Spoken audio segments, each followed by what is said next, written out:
మొట్టమొదటిగా పురుషులకి ఇచ్చినటువంటి గొప్పతనం ఏంటని అనేది మనం ఆలోచన చేయగలిగితే ఒక మాట చదువుతాం. పరిశుద్ధ లేఖనములో నుండి అందరూ చూడండి. ఆదికాండము 1వ అధ్యాయం.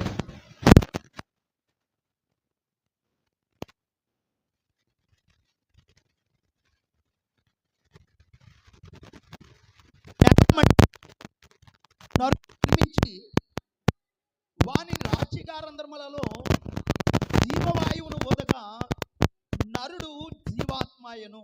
ఇప్పుడు ఈ నరుడు ఎవరు అని అంటే ఆదాము. ఎవరంట? ఇప్పుడు ఆలోచన మనం చేసినట్లయితే ఎవరైనా సరే ఎవరైనా నుండి ఉత్పత్తి చేయాలని ఆలోచన కలుగుతారు. ఉత్పత్తి నుండి ఉత్పత్తి చేయాలనే ఆలోచన ఎవరికి కూడా కలగదు. ఇప్పుడు స్త్రీ నుండి సంతానం పెరుగుతుందా, పురుషుని నుండి సంతానం పెరుగుతుందా? చెప్పాలండి. స్త్రీ నుండి సంతానం పెరుగుతుందా, పురుషుల్లో నుండి సంతానం పెరుగుతుందా? ఏంటి, స్త్రీలో నుండి సంతానం పెరుగుతుందంటే పిల్లలు పుట్టాలంటే ఎవరిలో నుండి పుట్టాలంటే మనము సమాజంలో మనం తెలుసుకునే విధానంగా మనం చూస్తే పిల్లల్ని సంతానాభివృద్ధి ఎవరి వల్ల కలుగుతుందని అంటే స్త్రీ కంటే పిల్లలు బయటకు వస్తారు. అంటే పిల్లలు కనాలంటే ఆడవాళ్ళు ఉంటే పిల్లలకు అంటారంటే ఒక ఆడ మనిషి ఉంటే పిల్లలను కంటుంది, ఒక 10 మందిని ఒక 20 మందిని కంటది. అంటే మీరు అమ్మో బాబు అనుకుంటున్నారేమో, బైబిల్లో చాలామంది పిల్లలను కన్న వాళ్ళు ఉన్నారు. 30-40 మంది పిల్లలను కనేసిన వాళ్ళు ఉన్నారు. దేవునికి మహిమ కలుగును గాక. పిల్లలు ఇప్పుడు ఆలోచన మనం చేసినట్లయితే దేవుని ఆలోచన ఏంటంటే పురుషుల్లో నుండి సంతానాభివృద్ధి కలగ చేయాలి. స్త్రీలలో నుండి సంతానాభివృద్ధి కాదు, పురుషుల్లో నుండి సంతానాభివృద్ధి కలగజేయాలని ముందు స్త్రీని పుట్టించకుండా, మామూలుగా అయితే స్త్రీని పుట్టించి ఆ స్త్రీలో నుండి గర్భములో నుండి ఒక బిడ్డను రప్పించాలి. కానీ దేవుడు పురుషునికి ఇచ్చినటువంటి ఆధిక్యత ఏంటంటే మొట్టమొదటిగా దేవుడు పురుషుని నిర్మించాడు. మహిమ కలుగును గాక. నేను పురుషుని నిర్మించాడు. నీ గొప్పతనం ఏంటి తెలుసా? మొట్టమొదటిగా భూమి మీద అడుగు పెట్టింది ఎవర్రా అంటే పురుషుడు అండి. ఈ పురుషుడు కూడా ఎవరి పోలికలో అడుగు పెట్టారంటే అండి 1వ అధ్యాయము 27వ వచనం చదవండి. ఆదికాండము 1వ అధ్యాయం 27వ వచనం. దేవుడు తన స్వరూపమందు ఆ నరుని సృజించను, దేవుని స్వరూపమందు వాణిని సృజించాను. చూడండి, అంటే ఇప్పుడు పురుషుడు మీ స్వరూపము ఎవరిది? ఇప్పుడు తమ్ముడు చెప్పాలి, మీ స్వరూపం ఎవరిది? ఆ దేవుని స్వరూపమందు 26 చదివితే దేవుడు మన స్వరూపం ముందు మన పోలిక చెప్పినప్పుడు నీ స్వరూపము నీ పోలిక ఎవరు తెలుసా? నేను ఎవరి పోలిక? దేవుని పోలిక అని మీరు అందరూ ఎవరి పోలిక? దేవుని పోలిక. నేను పురుషులారా మీరు ఎవరి పోలిక అంటే మా నాన్న పోలిక, మా అమ్మ పోలిక కాదు. ముందు ఎవరి పోలిక అంటే దేవుని పోలికలో దేవుడు ఏం చేశాడంటే మన పోలిక చెప్పున మన స్వరూపమందు నరులను చేస్తాను. మన స్వరూపం ఏంటి తెలుసా? దేవుని స్వరూపం. ఏంటి మన పోలిక ఏంటి తెలుసా? దేవుని పోలిక. దేవుడు ప్రియులారా ఒక నరుని ఎలా నిర్మించుకోవాలనుకున్నాడంటే తన పోలికలో చేసుకోవాలనుకున్నాడు. అమ్మా, తన స్వరూపంలో చేసుకోవాలనుకున్నాడు. అండ్ మామూలుగా వేరే స్వరూపం ఇవ్వాలని అనుకోలేదు. నాకంటే వారు తక్కువగా ఉండాలి కాబట్టి వారికి తక్కువ పోలిక ఇవ్వాలని అనుకోలేదు. ఆయన అనుకున్నాడు నాతో పాటు సమానంగా ఉండాలి, అందుకనే వాళ్ళకి ఏమి ఇవ్వాలంటే నా పోలికని ఇవ్వాలి, నా స్వరూపం ఇవ్వాలి అని దేవుడు ఏం చేశాడంటే దేవుని స్వరూపము దేవుని పోలిక పురుషునికి ఇచ్చి ఏం చేశాడంటే లోకంలోనికి పంపించాడు. ఎంత గొప్పదనం అండి! అని మీరు చెప్పండి, మీ పోలిక ఎవరిదనంటే నా పోలిక దేవునిది. నీ స్వరూపం ఎవరిదనంటే నా స్వరూపము దేవునిది. చూడండి ఎంత గొప్పగా దేవుడి పిల్లలు ఒక పురుషునికి ఆధిక్యత దేవుడు ఇస్తే, ఒక దేవుని స్వరూపం ఇచ్చి ఈ భూలోకానికి నిన్ను పంపిస్తే నీ స్వరూపం ఎలా ఉంది ఈరోజు? మన స్వరూపం ఎలా ఉంది ఈరోజు? ఏంటి మన పోలికలు ఎలా ఉన్నాయి? ఏంటి దేవుని స్వరూపము దేవుని పోలిక దేవుడు మనకి ఇస్తే ప్రియులారా మన స్వరూపము మన పోలికను మనం ఏం చేస్తున్నామంటే పాడు చేసుకుంటున్నాం. పాడు చేసుకుని మన స్వరూపాన్ని ఏం చేస్తున్నామంటే చెరిపేసుకుంటున్నాం. పోలిక స్వరూపము అనేటప్పటికీ ఈ ముఖ లక్షణాలు చూడకండి, పోలిక స్వరూపము పైది కాదు, ముఖ లక్షణాలు కాదు. పోలిక అంటే ఏంటనంటే గుణాన్ని దేవుడు పోలికగా గుర్తించాడు. దేవుని గుణం ఎలాంటి తెలుసా? నేను పరిశుద్ధుడిని కనుక మీరును సమస్త ప్రవర్తన యందు ఆ పరిశుద్ధులై ఉండండి. దేవుని పోలిక అది. నేను పరిశుద్ధుణ్ణి చెప్పుకోవడానికి పరిశుద్ధత కాదు అండి. దేవుని దృష్టిలో బైబిల్ అదే మాట చెప్పాడు. ఏమన్నాడంటే యెహోవా దృష్టికి నిర్దోషి అయిన వాడు, ఆత్మలో కపటము లేనివాడు ధన్యుడు. యెహోవా దృష్టికి నిర్దోషి అయి ఉండాలి, ఆత్మలో కపటము లేని వాడిగా ఉండాలి. మొట్టమొదటిగా చూస్తే మొదటి గొప్పతనం ఏంటి తెలుసా? స్త్రీని నిర్మించకుండా నిన్ను నిర్మించాడు. నీ గొప్పతనం ఏంటి తెలుసా? వేరే వేరే స్వరూపము, వేరే పోలిక నీకు ఇవ్వకుండా ఆ దేవుని స్వరూపమే, దేవుని పోలికే నీకు ఇచ్చాడు. ఈరోజు మనం ఏం చేస్తున్నామంటే సినిమా యాక్టర్ పోలిక రావాలి నాకు. అయ్యి పురుషులందరూ సినిమా యాక్టర్ కటింగు ఏంటి, సినిమా యాక్టర్ పోలిక రావాలి, సినిమా యాక్టర్ స్టైల్ రావాలి. వీడి నడక, వీడి స్టైలు, వీడి కటింగు, వీడి డ్రెస్ ఎలాగుందంటే సినిమా యాక్టర్ డ్రెస్లో. ఏమా దేవుడేమో నా పోలికి ఇచ్చానని దేవుడు చెప్తా ఉంటే వీడు ఎవడ పోలికి తెచ్చుకోవాలనుకుంటున్నాడంటే సినిమా యాక్టర్ గుండు కొట్టించుకుంటే వీడు గుండు కొట్టించుకుంటాడు, ఆడు జుట్టు పెంచితే వీడు జుట్టు పెంచుతాడు, ఆడు జారిపోని ప్యాంట్ వేసుకుంటే వీడు జారిపోని ప్యాంట్ వేసుకుంటాడు, ఆడు మోకాల దాకా కట్ చేసుకుంటే వీడు మోకాల దాకా కట్ చేసుకుంటాడు, అక్కడక్కడ సిరిగిపోయినట్లుగా కట్ చేసుకుంటే వీళ్ళు సిరిగిపోయినట్లుగా కట్ చేసుకుంటారు. పోలికలు మార్చేసుకున్నారు అంతే. అమ్మా ఏంటి, ఆడు అవసరమైతే మసి పాముకుంటే వీళ్ళు మసి పాముకుంటారు. ఏంటంటే అదొక స్టైలు. ఏంటి అదొక స్టైల్ అనుకుంటున్నారు. దేవుడు అంటున్నారు, పురుషులారు మీరు అందరూ బాగా గమనించండి, ఆ దేవుడు ప్రియులారు పురుషులను దేవుని రేంజ్లో చూడాలనేటువంటి ఆలోచన దేవునిది. దేవునికి మహిమ కలుగునగాక. నా రేంజ్లో చూడాలి, నా పిల్లల్ని నా రేంజ్లో చూడాలి. చూడండి, తల్లిదండ్రులు ఏమనుకుంటారంటే నా రేంజ్ కొంచెమైనా నా పిల్లల రేంజ్ ఎలా ఉండాలంటే ఉన్నతమైన స్థితిలో ఉండాలి. నేను సైకిల్ మీద వెళ్తే నా కొడుకు బండి మీద వెళ్ళాలి, నేను బండి మీద వెళ్తే నా కొడుకు కారు మీద వెళ్ళాలి, నేను కారు మీద వెళ్తే నా కొడుకు విమానం మీద వెళ్ళాలి. చూడండి, ఒక తండ్రి ఆలోచన కొడుకు ఎలా ఉండాలనేటువంటి ఆలోచన చేస్తారో సేమ్ దేవుడు కూడా ఎలా అనుకున్నాడంటే నాతో సమానంగా నా పిల్లలు ఉండాలి అనుకున్నాడు. నాతో సమానంగా నా పిల్లలు ఉండాలి, నాతో సమానంగా నా పిల్లలు ఉన్నతమైనటువంటి బ్రతుకుల్లో ఉండాలి అనేటువంటి ఆలోచన దేవునిది. అందుకనే అలా ఉండాలని అంటే దేవుని పోలిక చెరుపుకోకుండా ఉంటేనే అలా ఉండగలుగుతారు. దేవుని పోలిక చెరుపుకుంటే మళ్ళా ఏమైపోతామంటే భ్రష్టులుగా మారిపోతాం ప్రియులారా. ఒక ఆధిక్యత ఏంటంటే ఆ మొట్టమొదటిగా మానవునిగా పురుషుని నిర్మించాడు. రెండోదిగా ఆ పురుషునికి ఎవరి స్వరూపం ఇచ్చాడంటే దేవుని స్వరూపము, దేవుని పోలిక దేవుడిచ్చాడు. ఇంకా మనం ఆలోచన చేయగలిగితే రెండోదిగా మనం చూడగలిగితే ఆదికాండము చూడండి, ఆదికాండము 2వ అధ్యాయము 21వ వచనాన్ని మనం చదవగలిగితే, ఆదికాండము 2వ అధ్యాయము 21వ వచనం. అప్పుడు దేవుడైన యెహోవా ఆదామునకు గాఢ నిద్ర కలగజేసి అతడు నిద్రించినప్పుడు అతని పక్కటెముకలలో ఒక దానిని తీసి ఆ చోటున మాంసముతో పూడ్చివేసెను. తర్వాత దేవుడైన యెహోవా ఆదామును తీసిన ప్రక్కటెముకను స్త్రీగా నిర్మించి ఆమెను ఆదామును వద్దకు తీసుకుని వచ్చెను. అప్పుడు ఆదాము ఇట్లనెను, నా ఎముకలో ఒక ఎముక, నా మాంసములో మాంసము, ఇది నరులలో నుండి తీయబడిన గనుక నారి అనబడును. చూడండి, కాబట్టి పురుషుడు తమ తల్లిని తండ్రిని విడిచి తన భార్యను అత్తుకును, వారిద్దరూ ఏక శరీరమై ఉందురు అని చెప్పాడు పిల్లలు. వీళ్ళిద్దరిని భార్యాభర్తలుగా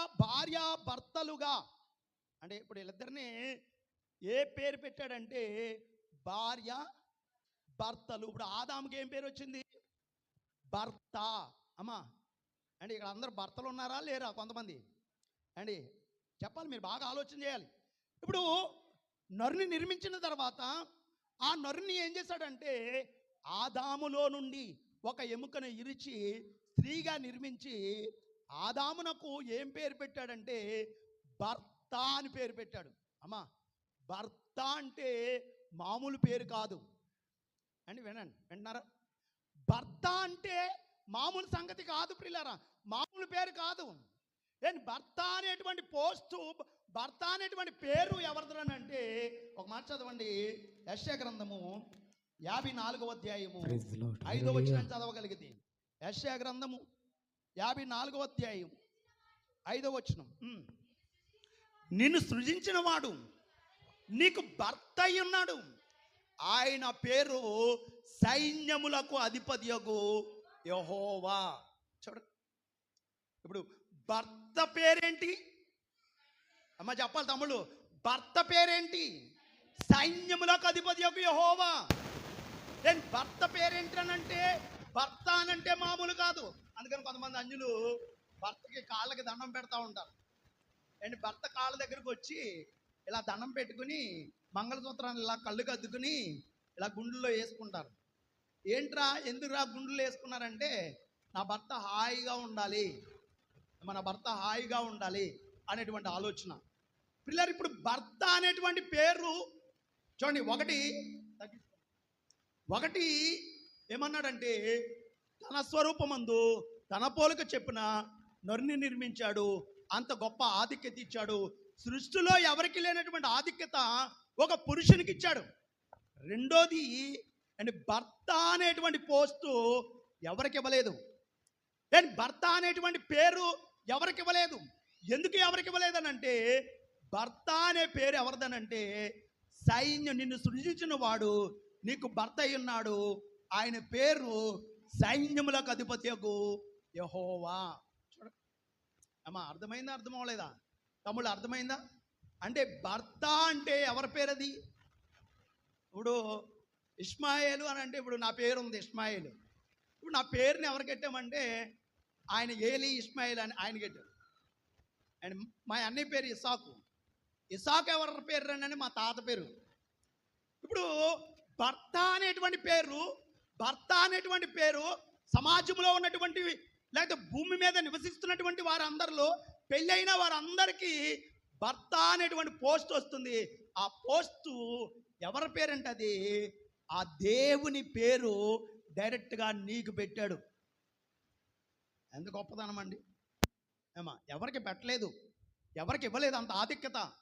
ఎవరికి ఇచ్చాడు అని అంటే, ఒక భర్తగా ఏంటి దేవుని పేరు నీకు పెట్టాడు. నువ్వేం చేస్తున్నావు అంటే, భర్త ధర్మం భర్త నెరవేర్చాలి అని చెప్పాడు. భర్త ధర్మం భర్త నెరవేర్చాలి. కానీ భర్తలు నెరవేరుస్తున్నారా? చెప్పాలి తమ్ముళ్ళు, చెప్పాలి. ఏంటి భర్త ధర్మం? భర్త ఎవరు అని అంటే, భర్త అంటే యజమానుడు. ఏంటి భర్త ఏమై ఉండాలనంటే, కుటుంబానికి యజమానుడు గనుక కుటుంబాన్ని ఏదైనా చూచుకునేవాడు, లేదా అన్ని వసతులను సమకూర్చేవాడు ఎవరనంటే భర్త. అందుకని దేవుడి పేరు ఎందుకు పెట్టాడంటే, భూమి మీద ఉన్నటువంటి సర్వ మానవాళికి ఆయన గుప్పిళ్ళు విప్పి ఆహారం ఇస్తున్నాడు. దేవునికి మహిమ కలుగును గాక. ప్రతి జీవికి ఆయన గుప్పిళ్ళు విప్పి ఆహారం ఇస్తున్నాడు. ప్రతి జీవి కోరికను ఆయన తీరుస్తున్నాడు. అందుకనే దేవుడు ఏం చేశాడంటే, నిన్ను సృజించిన వాడు నీకు భర్త అయి ఉన్నాడు, ఆయన పేరు సైన్యములకు అధిపతియగు యెహోవా అని పెట్టాడు. ఇప్పుడు ఆ యెహోవా పేరు నీకెట్టాడు. నువ్వు కూడా పెళ్ళి అయింది, నువ్వు కూడా భర్త అనేటువంటి పోస్టులోనికి వచ్చావు అంటే నువ్వెవరో తెలుసా? దేవుడు. మా దేవుడు లేడండి, మా దేవుడు పొలం వెళ్ళాడండి అంటారు ఇలా ఆడవాళ్ళు. దేవుడు నిజమే, దేవుడే. దేవుడు ప్రియులారా ఒక మంచి పోస్ట్ ఇచ్చాడు నీకు. ఒక మంచి పోస్ట్ ఇచ్చాడు. ఒకటి, తన స్వరూపమందు చేసుకున్నాడు. రెండు, భర్త అనేటువంటి పోస్టు నీకు ఇచ్చాడు. భర్త ఎవరికి ఇవ్వలేదు. ప్రపంచంలో లేకపోతే భూమి మీద నివసిస్తున్నటువంటి ఏ జీవికి ఆ పేరు లేదు. ఉందండి? ఏ జీవికన్నా భర్త అనే పేరుందా? ఏ జీవికైనా భర్త అనేటువంటి పేరు ఉందనంటే, భర్త అనే పేరు ఏ జీవికి లేదు, కానీ నీకు ఇచ్చాడు. నువ్వేం చేయాలంటే ఆ భర్త అనేటువంటి పోస్టును నువ్వు జాగ్రత్తగా కాపాడుకోవాలి. దేవుడు భర్త అనేటువంటి పోస్టును నువ్వేం చేయాలంటే కంపల్సరీ నువ్వు నెరవేర్చేవాడిగా ఉండాలి. కానీ మనుషులు ఏం చేస్తున్నారంటే, భర్తల్ని ఈరోజు ఎలా చూస్తున్నారంటే సరైనటువంటి ఆ పొజిషన్లో భర్తలు ఉండట్లేదు. మాట వినని వారు, అంటే భర్తలు ఎలా ఉండాలని అంటే, దేవుడు మాట వినని వాడిగా ఉంటాడా? అమ్మ చెప్పండి. దేవుడు మాట వినని వాడిగా ఉంటాడా? దేవుడు వ్యసనాలతో ఉంటాడా? దేవుడు ప్రిలార్ ఇంకేదైనా ఏంటి కోర్కులతో ఆశలతో ఉంటాడా? చూడండి, ఒక భర్త ఎలాగుండాలనంటే దేవుని స్వరూపము కలిగిన వాడు, దేవుని పోలిక కలిగిన వాడు, ఆయన స్వరూపమును ఆయన పోలికను నీకు ఇచ్చి నిన్నేమన్నాడంటే, నా పోలిక చెప్పిన నా స్వరూపములో నువ్వు ఉండాలని దేవుడు చెప్పినప్పుడు ఈ భర్త అనేటువంటి వ్యక్తులు ఏం చేస్తున్నారనంటే, ఈ రోజున భార్యలను ఏడిపించే భర్తలు ఎక్కువైపోయారు. అమ్మా, నేను ఏడిపించేవారుగా దైవాలుగా ఉండవలసినటువంటి వారు, దైవాలుగా ఉండవలసినటువంటి వారు మా ఆయనతో నేను ఏగలేకపోతున్నానండి, మా ఆయనతో నేను బాధపడలేకపోతున్నానండి, మా ఆయన నా మాట వింటలేదండి, మా ఆయన ఎందుకు చేసుకున్నానోనండి, నా కర్మ కాలిపోయిందండి, ఇలా అనేవాళ్ళు చాలామంది ఉన్నారు. అమ్మా వింటున్నారా? అమ్మా మీరే వినండి. చాలామంది భార్యలు ఏడుస్తున్నటువంటి పరిస్థితి అండి. దేవుణ్ణి నమ్మినోళ్ళు ఎప్పుడు కూడా ఏడ్చేవాళ్ళు లేరు, అందరూ నవ్వేవాళ్ళే. కానీ దేవునికి మహిమ కలుగును గాక. దేవుని నమ్మినటువంటి వారు ఎవరు కూడా ఏడ్చేవాళ్ళు లేరు, అందరు నవ్వునోళ్ళే. కానీ ఈ రోజున దేవుడుగా నీకు ఇచ్చినటువంటి భర్త ఏమవుతున్నాడు అంటే నిన్ను ఏడిపిస్తున్నాడు అంటున్నారు. సహోదరులారా, మీరు అందరూ కూడా ఆలోచన చేయండి. భర్తగా నువ్వు నీ భార్యను సంతోషపెట్టాలి, భర్తగా నువ్వు నీ భార్యను ఆనందపరచాలి. భర్తగా నీ ధర్మం ఏంటనంటే, నీ భార్యకు కానీ నీ కుటుంబానికి కానీ ఏది అవసరమో ఆ అవసరాలన్నీ నువ్వు తీర్చగలగాలి. అలా తీర్చినప్పుడే భర్త అనే అనే ఆ పేరుకు నువ్వేం చేసిన వాడు అవుతావు అంటే ధర్మం చేసిన వాడు అవుతావు. చూడండి, రెండోదిగా మనము దేవుడు ఎంత ఆధిక్యత ఇచ్చాడంటే, ఎవ్వరికి ఇవ్వనటువంటి పేరు ఇదిగో చూడండి, ఒక పురుషునికి ఇచ్చాడు. భర్త. భర్త అనే పేరు ఎవరిదనంటే సైన్యములకు అధిపతియగు యెహోవాది. చూడండి, నీ స్వరూపం ఎవరిదనంటే ముందు చెప్తున్నాడు, నీ స్వరూపం ఎవరిదనంటే దేవునిది. ఇదిగో నీ స్వరూపము దేవునిది. నిన్నేం చేశాడంటే మొట్టమొదటిగా దేవుని స్వరూపములో నిన్ను చేసుకుని ఈ లోకంలో పంపించాడు. ఇంకా నీకంటే గొప్పవారు ఎవరు ఉండకూడదు. అమ్మా, నీకంటే గొప్పవారు ఎవరు ఉండకూడదు అని దేవుడు ఏం చేశాడంటే నిన్నే గొప్పగా నిలబెట్టి నీలో నుండే ఒక స్త్రీని తీశాడు. నీలో నుండే ఒక స్త్రీని తీసి ఆవిడికి నిన్ను దేవుడిగా చేశాడు. ఎంత గొప్ప అండి! ఆవిడికి నిన్ను దేవుడిగా చేశాడు. ఆ పరిచయం చేస్తున్నాడు. ఇదిగో అమ్మా, నీ దేవుడి వీడుగో, నీ దేవుడి ఇడుగో. ఏంట్రా దేవుడు అని అంటే భర్త దేవుడు. అండ్ ఏంట్రా అక్కడ చక్క సైన్యములకు అధిపతి యెహోవా అని ఆయనకు పేరు అని పెట్టాడు. అంటే ఒక దేవుడుగా అండ్ భర్తను ఏం చేశాడంటే దేవుడు ఇచ్చాడు. కానీ దేవుడుగా ఇచ్చినటువంటి భర్తలో దెయ్యాలుగా మారిపోయారు ఈ రోజున.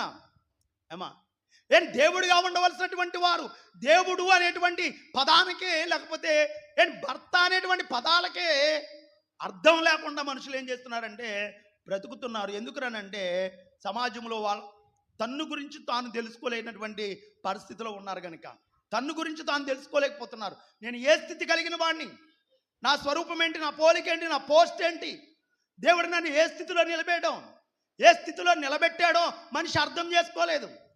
చూడండి, ఓ సామెత లోకాన్ని ఉంటుంది, పందిని తీసుకుని వెళ్ళి సింహాసనం ఎక్కిస్తే అది మళ్ళీ ఎక్కడికి ఉంటుంది అంటే బురదలో తొలుతుందండ. ఏమా, అంటే సింహాసనం ఎక్కిస్తే దేవుడు మనలను ఎలాగెక్కించాడంటే చూడండి, బైబిల్లో ఒక మాట చెప్పాడు, సముద్రపు చేపలను ఆకాశ పక్షులను ఏలుదురుగాక అని పలికాడంట. ఏలే రాజులుగా చేశాడు దేవుడు మనల్ని. పురుషులను ఆ స్త్రీని పురుషుని దేవుడు ఆశీర్వదించి అభివృద్ధి పరిచి ఆయన అంటున్నాడు. ఏమంటున్నాడంటే మీరు అందరూ సమస్త సముద్రపు చేపలను ఆకాశ పక్షులను పశువులను సమస్త భూమి మీద ప్రాకు ప్రతి జీవిని ఏలుదురుగా కానీ ఏలే రాజులుగా చేశాడు. మీ ఆధిక్యత, మీ గొప్పతనం మనుషులకు అర్థం కాలేదు.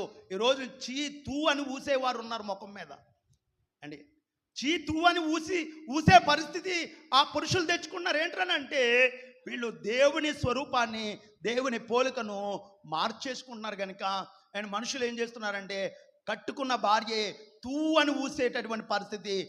కన్న పిల్లలే మా నాన్న ఎందుకండి వేస్ట్, మా నాన్న ఏంటంటే వాళ్ళ నాన్న వేస్ట్ అంటే వేస్ట్ అంటే ఎందుకు చెత్త అని అర్థం. వేస్ట్ అంటే పనికిరాంది, వేస్ట్ పనికిరాందే. ఇంకా చెప్పాలంటే వేస్ట్ అంటే చెత్త. మా నాన్న చెత్త అండి, మా నాన్న చెత్త. నాన్న చెత్త కదమ్మా, ఆ దేవుడు అమ్మా అంటే ఆ దేవుడు కదండి, మా నాన్న చెత్త. వేస్ట్ అండి మా నాన్న. చూడండి, మా నాన్న వేస్తా. వేస్ట్గా బ్రతికితే మరి వేస్ట్గా జీవిస్తే, వాడి జీవితం తెలుసుకోకుండా బ్రతికితే, పిల్లలు కన్న పిల్లలే తండ్రిని ఏమంటారండి, నువ్వు వేస్ట్, ఎందుకు పనికిరావు, ఎందుకు ఒక ఆయన ఉన్నాడు, మా బంధువులు, ఆయన రోజు పనికి వెళ్తాడు, ₹1 ఇంట్లో ఇవ్వడం. రోజు పనికి వెళ్తాడు, ₹1 ఇంట్లో ఇవ్వడం. అలాంటి వాళ్ళని ఏమంటారు మరి చెప్పండి? వేస్ట్ అని తీసుకెళ్ళి చెత్తలో పడేయాలి. అండ్ ఎందుకురా అంటే ఎందుకు పనికిరాడాడు, డిస్పోజల్తో సమానం. అండ్ ఎందుకు పనికిరానటువంటి వాళ్ళని తీసుకెళ్ళి ఏం చేయాలంటే చెత్తలో పడేయాలి. అలాంటి వాళ్ళు చాలామంది సమాజంలో ఉన్నారు. తన్ను గురించి దాన్ని తెలుసుకోలేకపోతున్నారు. ఈరోజున నేను ప్రభు మాట్లాడుతున్నాడు, పురుషుల గొప్పతనం ఏంటో ఈరోజు మీకు ప్రభువు నీకు ఇప్పి చెప్తున్నాడు. ఒకటి, దేవుని స్వరూపం ఇచ్చాడు, దేవుని పోలిక ఇచ్చాడు. రెండోదిగా ప్రియులారా, దేవుడు స్వరూపము దేవుని పోలిక ఇచ్చి దేవుడు ఏం చేశాడంటే ఆ నీలో నుండి ఒక స్త్రీని తీసి ఆ స్త్రీకి నేనేం చేశాడంటే భర్తగా చేశాడు. భర్త అంటే దేవుడు అనేటువంటి పేరు. అండ్ సైన్యములకు అధిపతియగు యెహోవా అనేటువంటి పేరు ఇచ్చి దేవుడు ఏం చేశాడంటే నిన్ను నిలబెట్టుకున్నాడు. నిన్ను నిలబెట్టుకున్నాడు. నువ్వు ఆ స్థితిలో ఉన్నావు, అటువంటి పరిస్థితిలో నువ్వు ఉన్నావు. ఇంకా మనం చూడగలిగితే మరి ఇంకొక విషయం ఆలోచన చేయగలిగితే, ఈ భర్త అయిన తర్వాత భార్య భర్తలు ఇద్దరికి కూడా ప్రియులారా, అండ్ ఆయన మళ్ళీ ఏం చేశాడనంటే చూడండి, మత్తయి సువార్త 23వ అధ్యాయం 9వ వచనం చదవండి. మత్తయి సువార్త 23వ అధ్యాయం 9వ వచనం. మరియు భూమి మీద ఎవరికైనాను తండ్రి అని ఆ పేరు పెట్టవద్దు. ఒక్కడే మీ తండ్రి, ఆయన పరలోకములో ఉన్నాడు. దేవునికి మహిమ కలుగును గాక. ఆయన దేవుడు చెప్పాడు లేఖనములో, ఎవరికైనాను తండ్రి అని పేరు పెట్టొద్దు. అమ్మా, తండ్రి, ఎవరికైనాను తండ్రి అని పేరు పెట్టొద్దు. తండ్రి ఎక్కడున్నాడంట? పరలోకములో ఉన్నాడు. ఎవరికైనాను తండ్రి అని పేరు పెట్టవద్దు. తండ్రి ఎక్కడున్నాడు అని అంటే పరలోకములో ఉన్నాడు తండ్రి. ఆ తండ్రి ఎవరనంటే చూడండి, కొరింథీయులకు రాసినటువంటి పత్రిక, మొదటి పత్రిక 8వ అధ్యాయం 6వ వచనం చదవండి.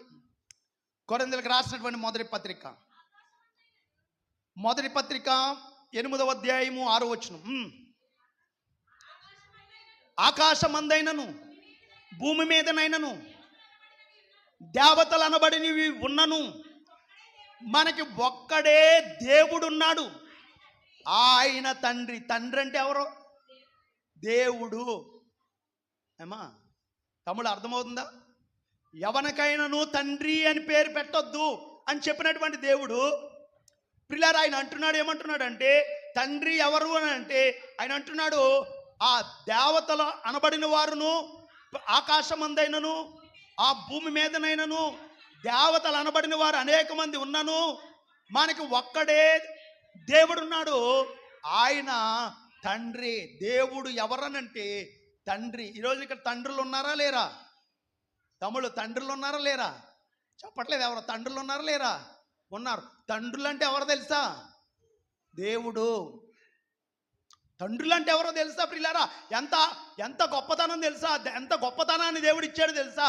తండ్రి అని ఎవరికి పేరు పెట్టొద్దు, పేరు ఎవరికి పెట్టకండి, తండ్రి అని ఎవరికి పేరు పెట్టకండి అని చెప్పినటువంటి దేవుడు ప్రియులారా ఏం చేశాడనంటే ఒక బిడ్డతో తండ్రి అని పిలిచేటటువంటి పరిస్థితిని ఏర్పాటు చేసి మనల్ని ఈ రోజున తండ్రి ఎవరాయనండి, మా తండ్రి, మా నాన్న, మా తండ్రి అని చెప్పుకునే పరిస్థితిని దేవుడు కల్పించాడు ప్రియులారా. అంటే ఎంత గొప్పతనాన్ని దేవుడు మనకి ఇచ్చాడో ఒకసారి ఆలోచన చేయండి. ఎంత గొప్పతనం ఇక్కడ ఆలోచన మనం చేసినట్లయితే, భూమి మీద ఆ దేవతలు అనబడిని ఉన్నవి, ప్రభువుల ఆకాశమందు భూమి మీద దేవతలు అనబడిన వారు ఉన్నను, మనకు ఒక్కడే దేవుడున్నాడు, ఆయన తండ్రి. ఆయన పరలోకమందు ఉన్నాడు, ఎవరికి పేరు లేదు, ఎవరికి పెట్టొద్దని చెప్పాడు. ఎవరికి పెట్టొద్దని చెప్పినటువంటి దేవుడు ప్రియులారా పురుషునికి తండ్రిని చేశాడు. ఆ మాట కూడా మీరు చూడగలిగితే ఆది కాండము 22వ అధ్యాయము 7వ వచనం చదవండి. ఆది కాండము 22వ అధ్యాయము 7వ వచనం. ఇస్సాకు చూడండి, తన తండ్రి అయిన అబ్రహామును నా తండ్రి అని పిలిచెను. అందుకతడు ఏమి నా కుమారుడా, నా తండ్రి. ఇలా అంటారు, ఒరే ఒరే నాన్నగా. ఇలా కొంతమంది పిలుస్తూ ఉంటారు, ఒరే నాన్నగా అంటారు. ఏంట్రా నాన్నగా? వీళ్ళకి ఎంత లోకం అంటే అండి, ఎంత కొంతమంది పిలవడం రాదు అసలే అండ్ ఇంగ్లీష్లో పిలవక్కర్లేదు, కనీసం తెలుగులో నాన్న అన్న అని పిలిచినా బాగుంటుంది. ఒరే నాన్నగా అని పిలుస్తూ ఉంటారు. కానీ ఇస్సాకు ఎలా పిలుస్తున్నాడంటే నా తండ్రి అని పిలిచినప్పుడు, కుమారుడు ఎలా పిలుస్తున్నాడంటే ఆ తండ్రి ఎలా పిలుస్తున్నాడంటే, ఆ కుమారుడేమో నా తండ్రి అని పిలిచాడు. ఆ తండ్రి ఏమన్నాడంటే ఏమి నా కుమారుడా అన్నాడు అండి. ఏమి నా కుమారుడా, ఏమి నా కుమారుడా అన్నాడు. ఏంటి ఆ పిలుపులో చూడండి ఎలా ఉంది ఇద్దరికి. తండ్రి కుమారుడేమో నా తండ్రి అని పిలిచినప్పుడు తండ్రి ఏమంటున్నాడంటే ఏమి నా కుమారుడా అని పిలుస్తున్నాడు. ఇద్దరు పిలుపులు ఎలాగున్నాయంటే చాలా బాగున్నాయి చూడండి. తండ్రి అని పిలిచాడు అండ్ ఇస్సాకు తన తండ్రిని తండ్రి అని పిలిచాడు. ఈ తండ్రి అనేటువంటి పేరు ఎవరిదనంటే పరలోకమందున్నటువంటి దేవుని పేరు. ఏమా తమ్ముళ్ళు అర్థమవుతుందా? మీరు బాగా వినండి. ఒక నరునికి నేను ఎందుకు ఇంత మీ గొప్పతనాన్ని ఎందుకు చెప్తున్నానంటే, నువ్వు గొప్పోడు అని తెలిస్తే నువ్వు ఎప్పుడు కూడా గొప్పగా బ్రతుకుతావని. ఏమా నువ్వు గొప్పోడు అని తెలిస్తే ఎప్పుడు గొప్పగా బ్రతుకుతావని నేను ఈరోజు మీకు చెప్తున్నాను ప్రియులారా. నీ గొప్పతనాన్ని నువ్వు పోగొట్టుకోకూడదు. చూడండి, మొన్న నారాయణ స్కూల్లో గ్రాడ్యుయేషన్ చేశారు. నారాయణ స్కూల్లో ఎవరికి చేశారని అంటే ఫస్ట్ క్లాస్ వాళ్ళకి చేశారు. గ్రాడ్యుయేషన్ అంటే ఎప్పుడు చేస్తారని అంటే ఆ డిగ్రీ అయిపోయాక చేస్తారు. డిగ్రీ అయిపోయాక గ్రాడ్యుయేషన్ చేస్తారు. వాళ్ళు వెళ్ళేటప్పుడు వాళ్ళకి పైన ఒక టోపీ ఎట్టి, వాళ్ళకి మెడలో ఒక బంగారం లాంటిది అండ్ పెద్ద పథకం ఒకటేసి అండ్ మేము గోల్డ్ అండ్ మెడల్స్ వేసి వాళ్ళని సత్కరించి ఫోటో తీసి పంపిస్తారు. ఎప్పుడంటే డిగ్రీ అయిపోయాక. వీళ్ళకి ఏం చేశారని అంటే ఫస్ట్ క్లాస్లోనే చేశారు. యూకేజీ ఫస్ట్ క్లాస్లో ఉన్న పిల్లలకి చేసేసారు. ఎందుకు చేశారు మీరు చెప్పండి అమ్మా. తమ్ముళ్ళు మీరైనా చెప్పాలి ఎందుకు చేశారు. వాళ్ళకి డబ్బులు ఎక్కువైపోయి చేసి ఉంటారండి అనుకుంటారు. ఎందుకు చేశారు? సంతోషం గురించి కాదు, డబ్బులు ఎక్కువై గురించి కాదు. వీడు ఈ ఫోటో చూసిన కానించి ఎల్కేజీ నుంచి చూస్తున్నాడు. నేను ఆ రేంజ్లో చదువుకోవాలి అనుకుంటాడు. నేను డిగ్రీ అయిపోయిన తర్వాత ఇదిగో నేను ఏమైనా సరే నేను ఆ గ్రాడ్యుయేషన్ నేను తీసుకోవాలి. వాడు ఏమనుకుంటాడంటే ఆ రేంజ్లోకి నేను వెళ్ళిపోవాలి. ఇంకా ఎంతసేపు దాని మీద ధ్యాస ఉంటుంది వాడికి. నేను గొప్పవాడిని అవ్వాలి, నేను డాక్టర్ అవ్వాలి, నేను ఇంజనీర్ అవ్వాలి. వాడికి ఒక గురి ముందేం చేస్తున్నారంటే ఒక గురి చూపిస్తున్నారు. ఒరే నువ్వు దాన్ని సాధించాలిరా అని. సాధించాలిరా అని చూపించేటప్పటికి ఒరే నువ్వు ఆ గ్రాడ్యుయేషన్ తీసుకున్నావు, నువ్వు కంపల్సరీ దాన్ని సాధించాలి అని చెప్తారు. ఇప్పుడు మన వాళ్ళు ఏం చేస్తున్నారండి, 9th క్లాస్ చదివేసి మానేసిన వాళ్ళు ఉన్నారు. నేను ఆయనకి ఎడమటి బతిమేళ రాత్రి నిన్న మొన్న బాబు 9th క్లాస్ చదువుకున్నావు కదరంట్రా, ఇంకొక ఈ సంవత్సరం కూడా చదువుకోరా బాబు, నువ్వు రేపు పొద్దుటే నీకు ఏదైనా బాగుపడతావరని అంటే చదువు ఎక్కట్లేదు. ఏం ఎక్కట్లేదంట? చదువు ఎక్కట్లేదంట. రేపొద్దుట వాళ్ళ ఆవిడ గారు బాగా ఎక్కిస్తుంది ఏంటనంటే చేపల వ్యాను. నువ్వు డైలీ లేచి నువ్వేం చేస్తావంటే వ్యాన్ ఎక్కు అండి. చలిగా లేకుండా నేను వెళ్ళాలంటే నోరు మూసుకుని వెళ్ళు అండి. చలి లేదు గిలి లేదు. నువ్వు మానేసావంటే 700-800 పోతాయి. ఇప్పుడు ఆ చలి ఇప్పుడేమో చదువు ఎక్కట్లేదంట.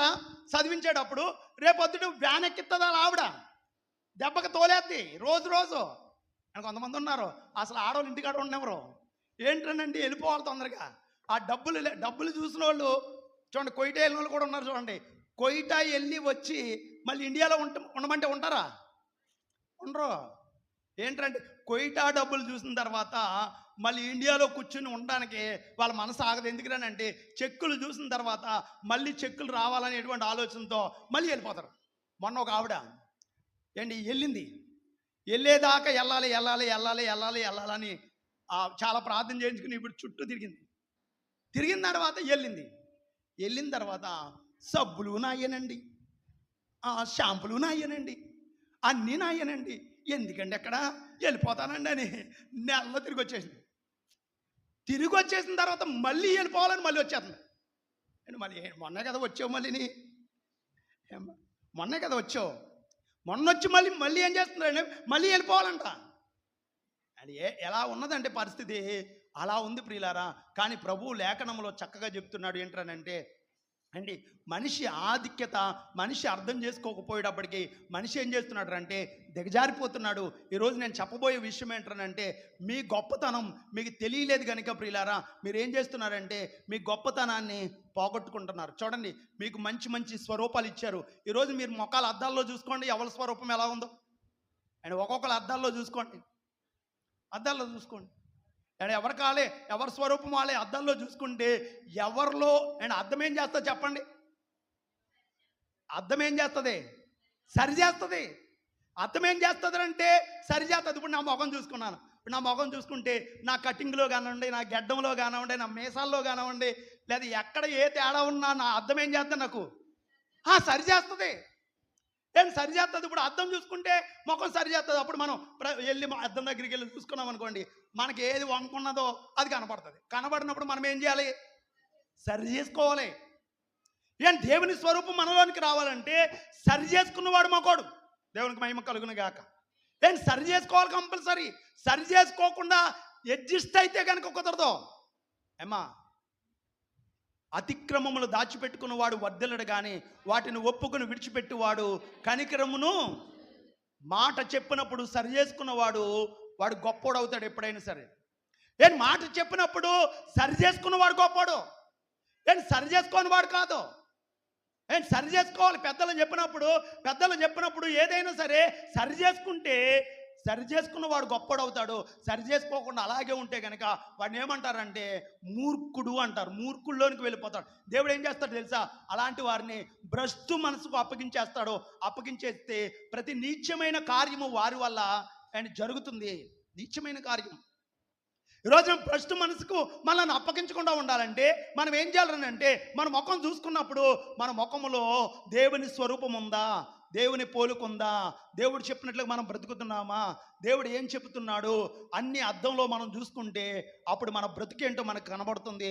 అప్పుడు మనం సరి చేసుకుంటే కనుక దేవుని పోలిక ఖచ్చితంగా మనలోనికి వస్తుంది. దేవునికి మహిమ కలుగును గాక. దేవుని పోలిక ఖచ్చితంగా నీలోకి వస్తుంది. సరి చేసుకున్న వాళ్ళలోనికి దేవుని పోలిక వస్తుంది. సరి చేసుకోకపోతే దేవుని పోలిక రాదు ప్రియులారా. ఒక మాట మీకు చెప్తున్నాను, వినండి ప్రియులారా. యాకోబు తన తల్లి దగ్గర నుండి తండ్రి దగ్గర నుండి బయలుదేరి వెళ్ళినప్పుడు ఏ పేరు మీద బయలుదేరి వెళ్ళాడంటే, అప్పుడు బయలుదేరుతున్నప్పుడు అతనికి పేరేమొచ్చిందనంటే మోసం చేసి వెళుతున్నాడు అనేటువంటి పేరు మనం అనుకున్నాం. మోసం చేసి వెళుతున్నాడు యాకోబు. తండ్రిని మోసం చేసి అన్నను మోసం చేసి వెళ్తున్నాడు అనేటువంటి ఆలోచన మనము చూసాం. కానీ యాకోబు వెళుతున్నప్పుడు ఆ మధ్యదారిలోకి వెళ్ళిన తర్వాత ఆ ఒక చెట్టు క్రింద ఆయన పండుకున్నప్పుడు తలగడిగా ఒక రాతిని తీసుకుని తలగడిగా చేసుకుని అక్కడ పండుకున్నప్పుడు అక్కడ ఒక దర్శనం కనిపించింది. దేవదూతలు ఎక్కుచూ దిగుచూ ఉన్నప్పుడు సమయంలో ఆ దర్శనం చూసిన తర్వాత యాకోబు లేచి ప్రార్థన చేశాడు. ప్రభువా, నేను ఎక్కడికి వెళుతున్నానో నాకు తెలియదు. చిన్న ప్రార్థన అక్కడ జరిగింది. ఎక్కడికి వెళుతున్నానో నాకు తెలియదు. ఇదిగో నేను వెళ్ళిన ప్రదేశంలో నాకు అన్న వస్త్రములు నువ్వు నాకు దయచేసి మరలా నా దేశానికి నువ్వు గనక నన్ను రప్పించగలిగితే గనక నీవే నా దేవుడు అవుతావు, నేను నీకు కుమారుని అవుతాను. ఇదిగో రాయిగా నిలబెట్టినటువంటి ఈ రాతిని నేను మందిరముగా కడతాను నాయనా అని యాకోబు ఏం చేశాడంటే ప్రమాణం చేశాడు. అక్కడ ప్రమాణం చేశాడు. అప్పటికి దేవుడు ఏం చేశాడు తెలుసా? ఇదిగో నా కుమారుడా, నువ్వు వెళ్ళు, ప్రతి స్థలమందు నీకు తోడై ఉండి ఈ దేశం వచ్చేంత వరకు నిన్ను విడువను. ఒక వాగ్దానం ఇచ్చాడు దేవుడు. చూడండి, సరి చేసుకుంటే వాగ్దానం ఇస్తాడు.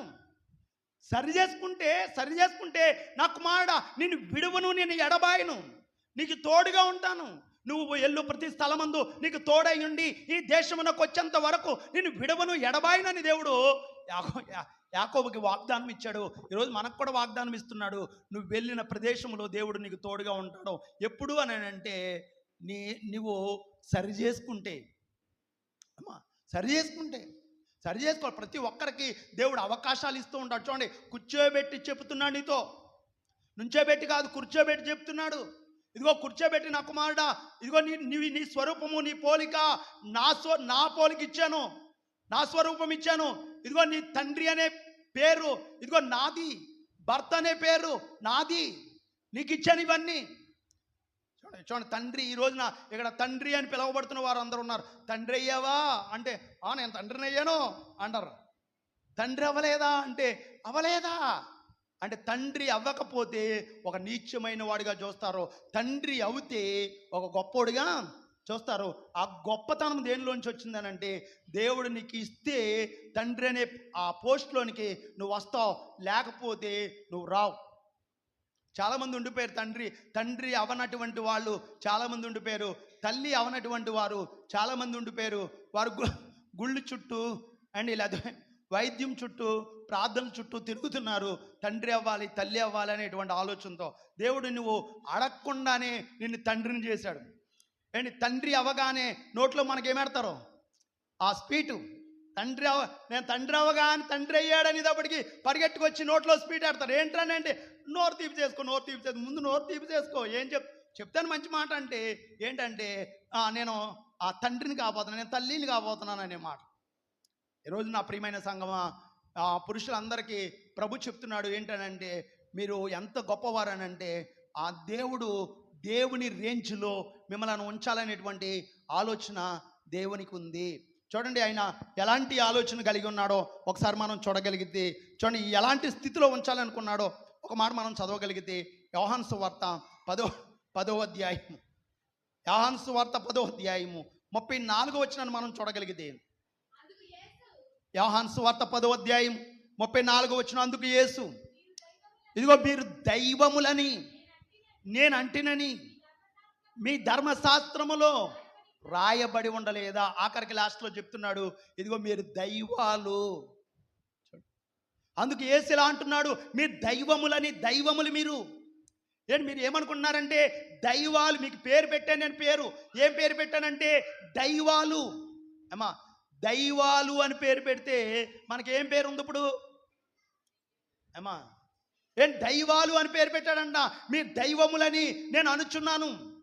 కానీ దైవములని అంటే ఇప్పుడు ఏం పేరు ఉందని అంటే వీడి పేరేంటనంటే తాగుబోతాడు, వీడి పేరేంటనంటే తిరిగిపోతాడు, వీడి పేరేంటనంటే తిండిపోతాడు, వీడి పేరేంటనంటే సోమరపోతాడు, వీడి పేరేంటనంటే అండ్ ఇంకా అనేకమైన పేర్లు. ఏంటనంటే ఎన్ని పేర్లు రానంటే నిక్ నేమ్స్. ఒక్కొక్కడు తిండిపోతాడు అండ్ తిండుంటే చాలు అండ్ అది పని అక్కర్లేదు, పని వద్దు, పని లేకుండా ఏం కావాలనంటే తిండే కావాలి. అండి ఒక ఆయన ఉండేవాడు అండ్ 3 నెలలు నిద్ర, 3 నెలలు నిద్ర, 6 నెలలు తిండి, 3 నెలలు ఆ నిద్ర, 6 నెలలు తిండి, 3 నెలలు నిద్ర. ఇంకా ఎంతసేపు 3 నెలలు తింటే 6 నెలలు నిద్రవుతాడు అనమాట. అండ్ మనుషులు కూడా ఇప్పుడు ఎలా తయారయ్యారంటే దేవుడిగా ఉండవలసిన వారు అండ్ తిండిపోతులుగా, దేవుళ్ళుగా ఉండవలసినటువంటి వారు తాగుబోతులుగా, దేవుళ్ళుగా ఉండవలసినటువంటి వారు తిరుగుబోతులుగా. చూడండి మనుషులు ఎలా మారిపోయారంటే ఇలా మారిపోయారు. ప్రభు అంటున్నాడు, ఇదిగో మీరు దైవములని నేను అనుచున్నాను, మీరు దైవాలు. అందుకని మీకు అందరికీ మీ భార్యలు ఏం చేస్తున్నారంటే దండం పెడుతున్నారు. పుట్టినరోజు చేసుకున్నటువంటి మీ పిల్ల వచ్చి మీ కాళ్ళకి నమస్కారం చేస్తుంది. అంటే ఏంటంటే ఇవన్నీ ఎందుకు జరుగుతున్నాయి అంటే దేవుడు నిన్ను ఒక ఆధిక్యత ఇచ్చి ప్రియులారా ఒక ఉన్నతమైనటువంటి స్థితిలో దేవుడు నిన్ను ఉంచాడు. ఆ స్థితిని ఎప్పుడు కూడా పాడు చేసుకోకూడదు. ఇప్పుడు చూడండి, నేను పాస్టర్గా ఉన్నాను ఇక్కడ. మీరు అందరు నాకేం చేస్తున్నారంటే 2 చేతులు జోడించి వందనాలు పెడుతున్నారు. 2 చేతులు జోడించి వందనాలు పెడతా ఉంటే ఈ ఆధిక్యత నేను పోగొట్టుకుంటే మళ్ళీ ఎలా సంపాదించుకుంటాను? ఏమా ఈ ఆధిక్యత, ఈ గౌరవాన్ని, ఈ ఆధిక్యతను దేవుడు నాకు ఇచ్చాడు. ఈ ఇచ్చినటువంటి ఈ గౌరవాన్ని, ఈ ఆధిక్యతను పోగొట్టుకుని నేను కూడా తాగుబోతాడుగా, తిండిపోతాడుగా, తిరిగిపోతాడుగా, సోమరపోతాడుగా ఇలా నేను కూడా ఉన్నాను అనుకోండి, నాకు ఇచ్చే గౌరవం నాకు ఇస్తారా మీరు ఉంటుందా నాకు గౌరవం అంటే ఉండదు. అది ఎంత వాస్తవమో మీకు కూడా నేను చెప్తున్నాను. మీకు కూడా మీ గౌరవాన్ని, మీకు ఇచ్చినటువంటి మీ గౌరవాన్ని మీరు పాడు చేసుకోకండి. దేవుడు మిమ్మల్ని చివరిలో ఎలా చూడాలనుకుంటున్నాడంటే దైవాలుగా చూడాలనుకుంటున్నాడు. దైవాలుగా నేను ఏ స్వరూపంలో ఉన్నానో, ఏ పోలికలో ఉన్నానో, ఎటువంటి స్వరూపంలో ఎటువంటి పోలికలో ఉన్నానో అలాంటి స్వరూపంలో అలాంటి పోలికలో నేను పురుషుని చేయాలి, నేను ఆ స్త్రీని చేయాలనేటువంటి ఆలోచన దేవుడు కలిగించాడు ప్రియులారా. అలా చేశాడు. చేస్తే మీరు ఏం చేస్తున్నారంటే మీ పోలికలను చెరిపేసుకుంటున్నారు. చెరిపేసుకుని మీకు ఇచ్చినటువంటి పేర్లను కూడా చెరిపేసుకుంటున్నారు అండి. ఫస్ట్ భర్త అనే పేరు, రెండోది తండ్రి అనేటువంటి పేరు, అండ్ మూడోది దేవుడిగా అండి.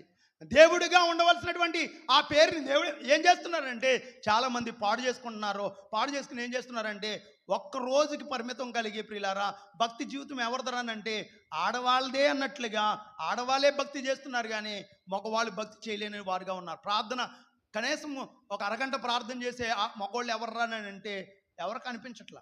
ఒక అరగంట ప్రార్థన చేసేవాళ్ళు ఎవరో ఒక అరగంట ప్రార్థన చేస్తారు అని అనుకుంటే ఏమో ఒకళ్ళన్నా ఉన్నారా లేరా అంటే ఒక అరగంట ప్రార్థన చేసేవాళ్ళు ఎవరానంటే ఏమో చెప్పలేమేమో అనిపిస్తుంది పిల్లరా. అలాంటి పరిస్థితి ఎదురవుతుంది.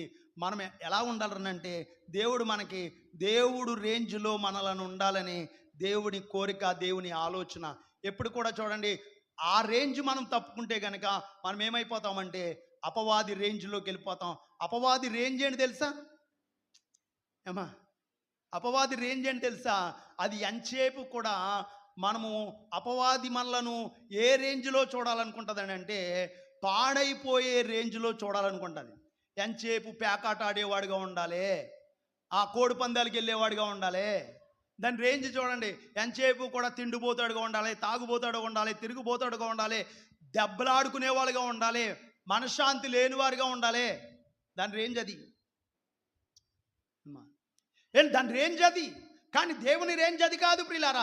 దేవుడి రేంజ్ ఏంటనంటే దేవుడు ఎలాగైతే ఆయన తగ్గించుకునేవాడిగా ఉండాలో నా పిల్లలు కూడా తగ్గించుకునేవారుగా ఉండాలి. ఆయన మంచివాడిగా ఉన్నాడో నా పిల్లలు కూడా మంచివారుగా ఉండాలి. ఆయన ఆ గొప్పవాడిగా ఉన్నాడో నా పిల్లలు గొప్పవారుగా ఉండాలి అండి. ఆయన పరలోకంలో ఉన్నాడో నా పిల్లలు కూడా పరలోకంలో ఉండాలి. ఇలాంటి ఆలోచనలు దేవునిది. కాబట్టి నా ప్రియమైనటువంటి సంగమా మీరు అందరూ కూడా ఆలోచన చేయండి. ఆ పురుషులు దేవుని ఆ రేంజ్లో అండ్ దేవుని స్వరూపంలో దేవుని పోలిక చెప్పిన పురుషులు నడుచుకోవాలని చివరిలో చెప్పాడు.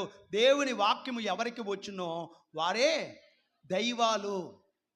దేవుని వాక్యము ఎవరికి వచ్చునో వారు దైవాలు. ఆయన చెప్పి ఏం చేశాడనంటే అందరినీ ప్రియులారా కలిపాడు. దేవుని వాక్యము అందరికీ రావాలి, అందరూ దైవాలుగా మార్చబడాలని స్త్రీలను పురుషులను అందరినీ కలిపి దేవుని వాక్యము ఎవరికి వచ్చునో వారందరూ కూడా దైవాలు అని చెప్పి ఏం చేశాడంటే అందరిని ఇంక్లూడ్ చేశాడు.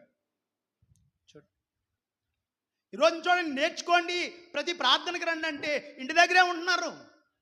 రోడ్డు అంటా వస్తూ ఉంటే రోడ్డు మీద పెత్తనాలు, పెత్తనాలు చేస్తూ ఉంటే అండి ఆ పెత్తనాలు ఎందుకో నాకు అర్థం కావట్లేదు.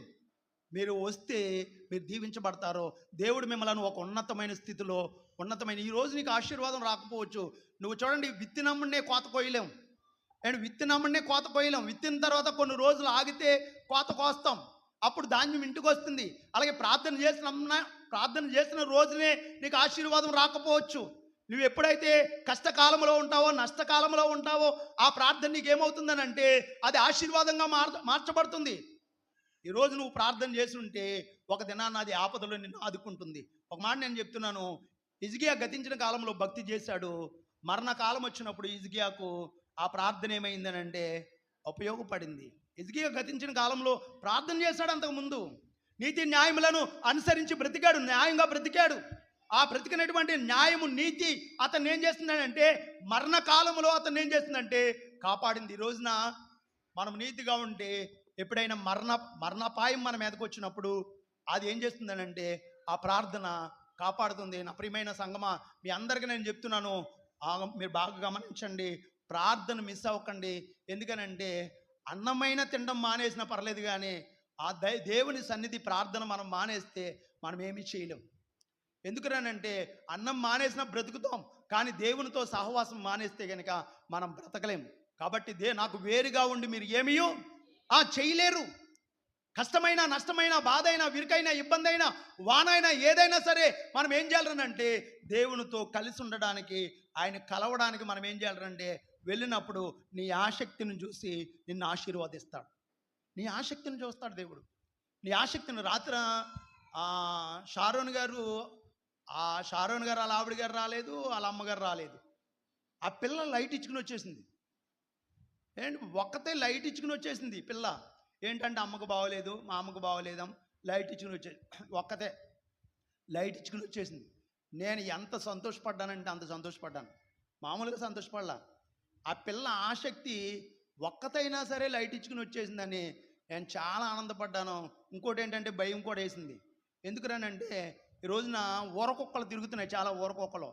అవి ఏం చేస్తున్నాయంటే పిల్లల్ని ఏం చేస్తున్నాయంటే కరిసేస్తున్నాయి. కరిసేసి ఏం చేస్తున్నాయంటే మనుషుల్ని, పిల్లల్ని చంపేస్తున్నాయి. అండ్ మనం వీడియోలు చూస్తున్నాం, పెడుతున్నాం. పిల్లల్ని బయటికి పంపించేయకండి, కొట్లు కాడికి వాటి కాడికి చిన్న చిన్న పిల్లల్ని పంపించకండి. ఎందుకంటే పెద్దోళ్ళు అయితే పర్లేదు, చిన్న చిన్న పిల్లలు అండ్ సంవత్సరం ఉన్న పిల్లలు అండ్ 2 సంవత్సరాలు 3 సంవత్సరాలు ఉన్న పిల్లల్ని బయటకు పంపించకండి. అండ్ చాలా కుక్కలు విపరీతంగా పెరిగిపోయి అవి ఏం చేస్తున్నాయి అని అంటే ఒంటరిగా ఉన్నటువంటి పిల్లల్ని తరిమేసి ఏం చేస్తున్నాయంటే పట్టుకుని పీకేస్తున్నాయి. అండ్ అందుకని సంఘాల్లో కూడా చెప్తున్నారు, మీరు ఎవరు కూడా పిల్లల్ని పంపించకండి అని. కాబట్టి నా ప్రియమైన సంఘం నేను ఎందుకు చెప్తున్నానంటే ఆ పిల్లల్ని చూసి చాలా సంతోషపడ్డాను, ఆనందపడ్డాను రాత్రి. అండ్ ఇంకోటి చెప్పాను, అమ్మ నువ్వు ఒంటరిగా రామోక అని చెప్పడం జరిగింది. అలా వస్తారు కంపల్సరీ. రాత్రి బాగోలేదని ఆగారు. ఈరోజు నేను ఎందుకు ఈ విషయం చెప్తున్నానంటే మన ఆసక్తిని బట్టి రేపటి దినాన్ని దేవుడు మనల్ని ఏం చేస్తాడంటే ఆశీర్వాదిస్తాడు.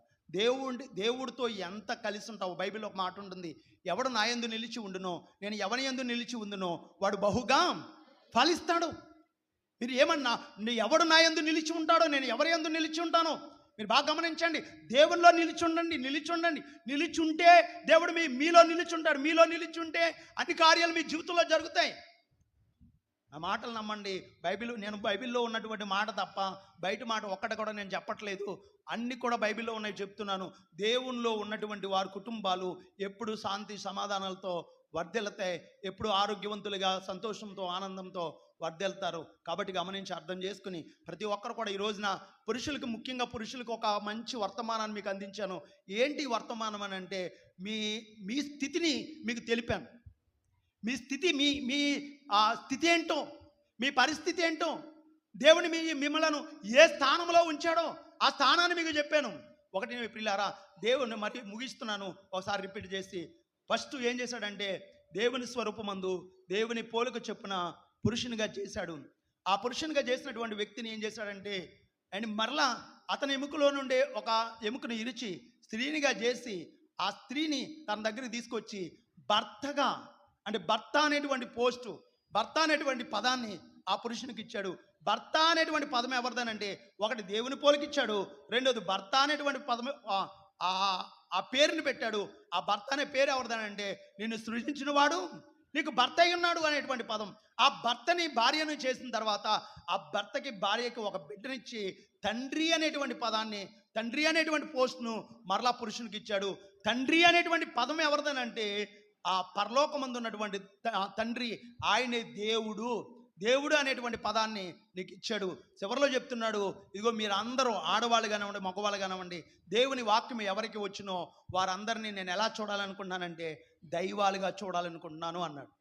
కాబట్టి మీరు గమనించండి, అర్థం చేసుకోనండి. దేవుని వాక్యం నేర్చుకుని అందరూ కూడా దైవాలుగా మార్చబడాలని మనసారా కోరుకుంటూ ఈ మాటలు దేవుడు మన వెనుకడలో దీవించి ఆశీర్వదించి ఫలింపచేయునుగాక.